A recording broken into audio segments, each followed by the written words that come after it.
আসসালামু আলাইকুম গাইস, বরাবরের মতো আজকেও চলে আসলাম নতুন একটি টপিক নিয়ে। এই টপিকের নাম হচ্ছে কিভাবে একটি শশার বই প্রস্তুত করতে হয়। আহ, তো চলুন আজকে আমরা আমাদের টপিকটা দেখি। গাইস, ক্ষীর চাষের জন্য সর্বপ্রথম আপনাকে জমিটা চাষ দিয়ে নিতে হবে। জমি চাষ দিয়ে সম্পূর্ণ জমিটাকে গুঁড়ো গুঁড়ো করে নিতে হবে মাটিকে, যাতে শিকড় খুব ভালোভাবে সরাতে পারে।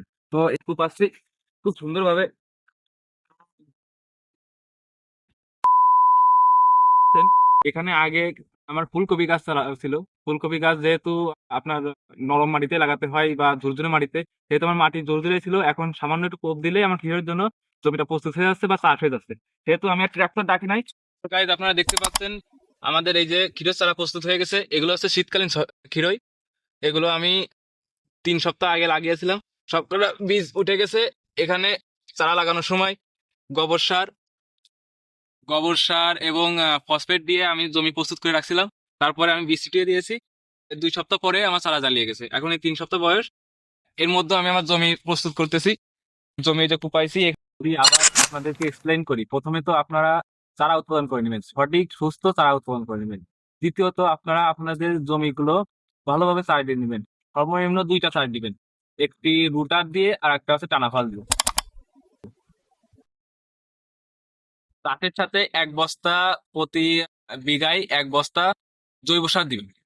আর যদি বাড়ির পচা গোবর যদি দেন, সর্বনিম্ন 1 বছর আগের গোবর হতে হবে, এবং সেটা 1 বিঘাতে 1 টলি বা বড় যে টলিগুলো আছে তার 1 টলি দিবেন।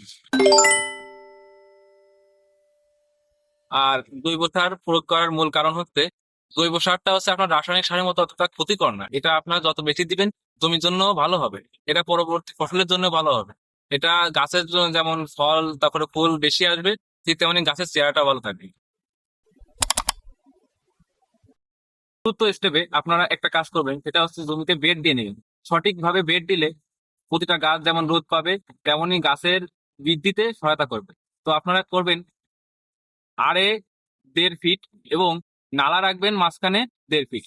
1.5 ফিট বাই 1.5 ফিট করে আপনারা বেড তৈরি করবেন, এবং মাঝে মাঝে আপনারা নালা রাখবেন যাতে সঠিকভাবে পানি নিষ্কাশন হতে পারে। তো গাইজ, এই 4টা স্টেপ শেষে আপনারা পঞ্চম স্টেপে আপনাদের জমিতে আপনারা সেচ দিয়ে দিবেন। সেচ দিয়ে জমিটাকে ভিজিয়ে দিবেন, যাতে করে সেচ দেওয়ার পরে 2 বা 3 দিন পরে আপনারা চারাটা লাগাবেন। এক 1 হাত বাই 1 হাত পর পর আপনারা চারাটা লাগিয়ে দিবেন। ক্ষীরের চারা ক্ষীরের চারা একটু ঘন লাগাতে হয়, যাতে আপনাদের ফসল বেশি পাবেন, এবং ক্ষীরের চারা অল্প লংজিভিটি একটা ফসল, যাতে আপনাদের কোনো ক্ষতি হবে না, বেশি ফসল পাবেন। তো গাইড, আজ এই পর্যন্তই। আপনারা কোথা থেকে চাষ করতেছেন নিশ্চয়ই কমেন্টে জানাবেন।